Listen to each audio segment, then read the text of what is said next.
ब्रह्मांड के विशाल विस्तार में एल्बर्ट आइंस्टाइन ने हमें एक क्रांतिकारी दृष्टिकोण दिया, सापेक्षता का सिद्धांत। इस ग्राउंड ब्रेकिंग कॉन्सेप्ट ने अंतरिक्ष, समय, गुरुत्वाकर्षण और वास्तविकता के फैब्रिक की हमारी समझ को बदल दिया। आइंस्टाइन ने हमें दिखाया कि गति रिलेटिव है। एक तेज गति से चलती ट्रेन की कल्पना कीजिए। एक यात्री के दृष्टिकोण से ट्रेन के अंदर फेंकी गई गेंद एक सीधी रेखा में चलती है, हालांकि प्लेटफॉर्म पर खड़ा एक ऑब्जर्वर गेंद को घुमावदार पथ में चलते हुए देखता है। यह सिंपल एग्जाम्पल दर्शाता है कि ऑब्जर्वर के फ्रेम ऑफ रेफरेंस के आधार पर गति को कैसे अलग तरह से देखा जाता है। आइंस्टाइन की ब्रिलियंस यही नहीं रुकी, उन्होंने स्वयं समय की सापेक्ष प्रकृति का अनावरण किया। समय, जिसे कभी एक अटल स्थिरांक माना जाता था, वास्तव में तरल है जो गुरुत्वाकर्षण और गति जैसे कारकों से प्रभावित होता है। संक्षेप में, समय एब्सोल्यूट नहीं है, बल्कि एक ऑब्जर्वर के फ्रेम ऑफ रेफरेंस के रिलेटिव है। इस माइंड बॉगलिंग कॉन्सेप्ट का ब्रह्मांड की हमारी समझ पर गहरा प्रभाव पड़ता है, लेकिन रिलेटिविटी की पहुंच कॉस्मिक रेल्म से कहीं आगे तक फैली हुई है। तापमान पर विचार करें।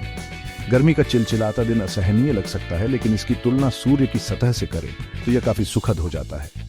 गर्म और ठंडे का हमारा परसेप्शन स्वाभाविक रूप से रिलेटिव है, जो हमारे एक्सपीरियंसेस और तुलना के पॉइंट से बनता है। संक्षेप में, रिलेटिविटी हमें याद दिलाता है कि हमारे ऑब्जर्वेशंस एब्सोल्यूट सत्य नहीं है, बल्कि हमारी पोजीशन और पर्सपेक्टिव से प्रभावित इंटरप्रिटेशंस हैं। यह सिद्धांत भौतिकी से आगे बढ़कर हमारे जीवन और हमारे आसपास की दुनिया के विभिन्न पहलुओं में व्याप्त है। आइए रसायन विज्ञान की आकर्षक दुनिया में उतरें, जहां रिलेटिविटी का कॉन्सेप्ट अभी भी प्रभाव रखता है। पीएच स्केल रसायन विज्ञान में एक फंडामेंटल टूल इस सिद्धांत का खूबसूरती से उदाहरण देता है। 0 से 14 तक पीएच स्केल किसी सॉल्यूशन की एसिडिटी या एल्कलिनिटी को मापता है। 7 का पीएच न्यूट्रल माना जाता है, जबकि 7 से कम मान एसिडिटी का संकेत देते हैं और 7 से ऊपर के मान अल्कलिनिटी का संकेत देते हैं। अब एसिड्स और बेसिस के क्लासिफिकेशन पर विचार करें। एक पदार्थ को स्ट्रॉन्ग एसिड या वीक बेस कहा जा सकता है, लेकिन ये शब्द स्वाभाविक रूप से रिलेटिव है। एक एसिड की स्ट्रेंथ सॉल्यूशन में प्रोटॉन्स H++ को डोनेट करने की उसकी टेंडेंसी से निर्धारित होती है। इसी तरह एक बेस की स्ट्रेंथ प्रोटॉन्स को एक्सेप्ट करने की उसकी टेंडेंसी से निर्धारित होती है। यहाँ मुख्य बात यह है कि इन स्ट्रेंथ्स का आकलन अन्य पदार्थों के रिलेशन में किया जाता है। एक स्ट्रॉन्ग एसिड केवल एक वीकर एसिड की तुलना में स्ट्रॉन्ग होता है। ऑक्सीडेशन रिडक्शन रिएक्शंस, जिन्हें आमतौर पर रिडॉक्स रिएक्शंस के रूप में जाना जाता है, रसायन विज्ञान में रिलेटिविटी का एक और आकर्षक उदाहरण प्रदान करते हैं। इन रिएक्शंस में केमिकल स्पीसीज के बीच इलेक्ट्रॉन्स का ट्रांसफर शामिल होता है। ऑक्सीडेशन इलेक्ट्रॉन्स के लॉस को संदर्भित करता है, जबकि रिडक्शन में इलेक्ट्रॉन्स का गेन शामिल होता है। यहाँ महत्वपूर्ण बात यह है कि ऑक्सीडेशन और रिडक्शन हमेशा एक साथ होते हैं, एक दूसरे के बिना नहीं हो सकता। जैसे प्रकाश और अंधकार, अच्छाई और बुराई एक ही सिक्के के दो पहलू हैं, ऑक्सीडेशन और रिडक्शन आपस में जुड़ी प्रक्रियाएं हैं, उनकी डेफिनेशंस एक दूसरे पर निर्भर हैं। क्वांटम मैकेनिक्स के माइंड बॉगलिंग दायरे में प्रवेश करने के लिए तैयार हो जाइए, जहां ऑब्जर्वेशन का कार्य ही रियलिटी को प्रभावित करता है। यह क्षेत्र ब्रह्मांड के बारे में हमारे क्लासिकल इंट्यूशंस को चुनौती देता है। एक ऐसी दुनिया का खुलासा करता है जहां पार्टिकल्स एक साथ कई स्टेट्स में मौजूद हो सकते हैं। इस स्ट्रेंजनेस के केंद्र में वेव पार्टिकल ड्युअलिटी का कॉन्सेप्ट है। उदाहरण के लिए, प्रकाश वेव लाइक और पार्टिकल लाइक दोनों व्यवहार प्रदर्शित करता है। दो स्लिट्स से प्रकाश की किरण चमकाने की कल्पना कीजिए। क्लासिकल फिजिक्स स्लिट्स के पीछे एक स्क्रीन पर दो ब्राइट बैंड्स की भविष्यवाणी करता है। हालांकि क्वांटम मैकेनिक्स एक इंटरफेरेंस पैटर्न प्रकट करता है जो वेव्स की विशेषता है, तब भी जब प्रकाश एक समय में एक पार्टिकल उत्सर्जित होता है। यह माइंड बेंडिंग फिनोमेनन बताता है कि पार्टिकल्स के पास तब तक निश्चित प्रॉपर्टीज नहीं होते जब तक कि उन्हें मापा नहीं जाता। यह हमें ऑब्जर्वर इफेक्ट पर लाता है, जो क्वांटम मैकेनिक्स की आधारशिला है। किसी क्वांटम सिस्टम को ऑब्जर्व करने का कार्य अनिवार्य रूप से उसकी स्टेट को प्रभावित करता है। यह केवल हमारे माप उपकरणों की सीमा नहीं है, बल्कि वास्तविकता का एक मूलभूत पहलू है। माप से पहले एक पार्टिकल स्टेट्स के सुपरपोजिशन में मौजूद होता है, संभावनाओं का मिश्रण। ऑब्जर्वेशन का कार्य पार्टिकल को एक स्टेट चुनने के लिए मजबूर करता है। वेव फंक्शन को कोलैप्सिंग करता है। क्वांटम मैकेनिक्स एक ऑब्जेक्टिव रियलिटी की हमारी धारणा को चुनौती देता है।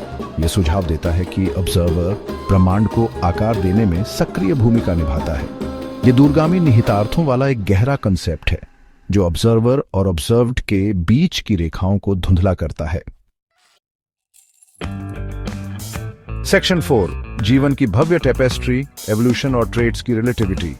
अब आइए अपना ध्यान बायोलॉजिकल दुनिया के अजूबों पर केंद्रित करें, जहां रिलेटिविटी का कॉन्सेप्ट स्वयं जीवन की प्रक्रिया को रेखांकित करता है। एवोल्यूशन पृथ्वी पर जीवन की विविधता के पीछे प्रेरक शक्ति नेचुरल सिलेक्शन के सिद्धांत पर काम करती है। यह प्रक्रिया उन ट्रेड्स का पक्ष लेती है जो किसी दिए गए एनवायरनमेंट में किसी जीव के सर्वाइवल और रिप्रोडक्शन को बढ़ाते हैं। हालांकि एक बेनिफिशियल ट्रेट क्या है, यह पूरी तरह से एनवायरनमेंट के रिलेटिव है। एक एनवायरनमेंट में एडवांटेज प्रदान करने वाला ट्रेट दूसरे में हानिकारक हो सकता है। उदाहरण के लिए पेपर्ड मॉथ को ही लें। इंग्लैंड में औद्योगिक क्रांति के दौरान कालिख ने पेड़ों के तनों को काला कर दिया। हल्के रंग के मॉथ्स जो कभी अच्छी तरह से छलावरण करते थे, पक्षियों के लिए आसान शिकार बन गए, जबकि गहरे रंग के मॉथ्स पनपे। मानव गतिविधि द्वारा परिवर्तित एनवायरनमेंट ने रिलेटिव एडवांटेज को गहरे रंग की ओर स्थानांतरित कर दिया। जेनेटिक वेरिएशन, वह कच्चा माल जिस पर नेचुरल सिलेक्शन कार्य करता है, ट्रेड्स की रिलेटिविटी पर आगे प्रकाश डालता है। एक पॉपुलेशन के भीतर व्यक्तियों के डीएनए में सूक्ष्म अंतर होते हैं, जिससे ट्रेड्स का एक स्पेक्ट्रम बनता है। यह वेरिएशन एडेप्टेशन के लिए आवश्यक है। यदि सभी व्यक्ति आनुवंशिक रूप से समान होते तो एक ही बीमारी या एनवायरमेंटल परिवर्तन पूरी पॉपुलेशन का सफाया कर सकता था। एवोल्यूशन की सुंदरता सिंपल बिगिनिंग से डाइवर्सिटी और कॉम्प्लेक्सिटी उत्पन्न करने की क्षमता में निहित है। इस संदर्भ में रिलेटिविटी एक सीमा नहीं बल्कि अनंत संभावनाओं का स्रोत है, जो जीवन को लगातार बदलते एनवायरनमेंट में अडैप्ट और थ्राइव करने की अनुमति देता है। सेक्शन 5, मन का दर्पण, खुशी, आत्म मूल्य और तुलना का खेल। रिलेटिविटी के लेंस के माध्यम से हमारी यात्रा अब हमें अंदर की ओर मानव मन के दायरे में ले जाती है। साइकोलॉजी, व्यवहार और मानसिक प्रक्रियाओं का अध्ययन बताता है कि हमारी परसेप्शंस तुलना से कितनी गहराई से आकार लेती हैं। खुशी, कल्याण की वह मायावी स्थिति अक्सर दूसरों के रिलेशन में मांगी जाती है। हम अपनी पोजेशंस, उपलब्धियों और एक्सपीरियंसेस की तुलना अपने आसपास के लोगों से करते हैं, और ये तुलनाएं हमारी संतुष्टि के स्तर को महत्वपूर्ण रूप से प्रभावित कर सकती हैं। सोशल कंपैरिजन थ्योरी मानती है कि हम खुद की तुलना दूसरों से करके खुद का मूल्यांकन करते हैं। अपवर्ड कंपैरिजन्स, जहां हम अपनी तुलना उन लोगों से करते हैं जिन्हें हम बेहतर समझते हैं, ईर्ष्या या अपर्याप्तता की भावना पैदा कर सकते हैं। दूसरी ओर डाउनवर्ड कंपैरिजन्स हमारे आत्मसम्मान को बढ़ा सकते हैं, क्योंकि हम उन लोगों पर ध्यान केंद्रित करते हैं जिन्हें हम कम भाग्यशाली मानते हैं। आत्मसम्मान, हमारे मूल्य की हमारी समग्र भावना भी तुलना के जाल के प्रति संवेदनशील है। जब हम अपने आत्म मूल्य को अपीयरेंस, धन या सामाजिक स्थिति जैसे बाहरी कारकों पर आधारित करते हैं, तो हम इन क्षेत्रों में उतार चढ़ाव के प्रति संवेदनशील हो जाते हैं। हमारा आत्मसम्मान तुलना के लगातार बदलते ज्वार से जुड़ जाता है, जिससे हम असुरक्षित और अधूरा महसूस करते हैं। वास्तविक खुशी और आत्म मूल्य पैदा करने की कुंजी तुलना की सीमाओं को पहचानने में निहित है। जब हम अपनी यात्रा पर ध्यान केंद्रित करते हैं, अपनी अनूठी शक्तियों की सराहना करते हैं और हमारे पास जो कुछ है उसके लिए कृतज्ञता का अभ्यास करते हैं, तो हम खुद को तुलना के खेल के अत्याचार से मुक्त कर लेते हैं। सेक्शन 6, संस्कृतियां, समाज और मानदंडों की सापेक्षता। रिलेटिविटी की हमारी खोज व्यक्ति से आगे बढ़कर मानव समाजों की समृद्ध टेपेस्ट्री को शामिल करती है। सोशियोलॉजी, मानव सामाजिक व्यवहार का अध्ययन, हमारे विश्वासों, मूल्यों और दुनिया की धारणाओं को आकार देने में संस्कृति की महत्वपूर्ण भूमिका पर प्रकाश डालता है। सामान्य या स्वीकार्य व्यवहार क्या माना जाता है, संस्कृतियों में नाटकीय रूप से भिन्न होता है। अभिवादन, भोजन के रीति रिवाज, ड्रेस कोड और सामाजिक शिष्टाचार सभी सांस्कृतिक मानदंडों द्वारा नियंत्रित होते हैं। व्यक्तिगत स्थान की अवधारणा पर विचार करें।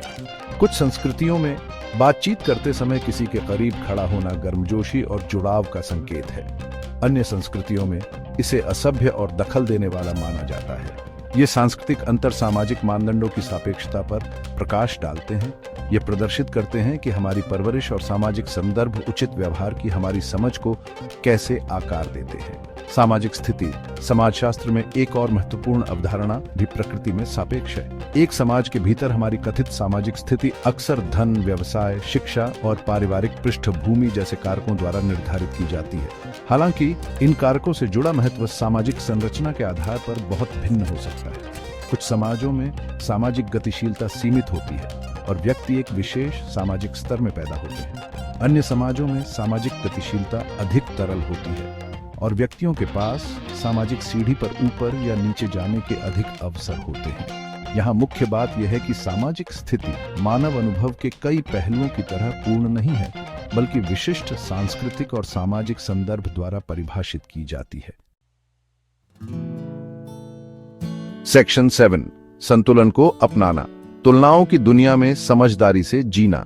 जैसे ही हम सापेक्षता के लेंस के माध्यम से अपनी यात्रा समाप्त करते हैं, यह स्पष्ट हो जाता है कि यह सिद्धांत केवल एक वैज्ञानिक सिद्धांत नहीं है, बल्कि मानव अनुभव का एक मूलभूत पहलू है। ब्रह्मांड की विशालता से लेकर हमारे दिमाग की पेचीदगियों तक, मानव समाजों के बंधनों से लेकर स्वयं जीवन के सार तक, सापेक्षता हमारी धारणाओं को आकार देती है और दुनिया को नेविगेट करने के तरीके को प्रभावित करती है। चुनौती एक संतुलन खोजने में है, क्यू वू झू यी, या निराशा के आगे घुटने टेके बिना तुलना की सीमाओं को पहचानने में है।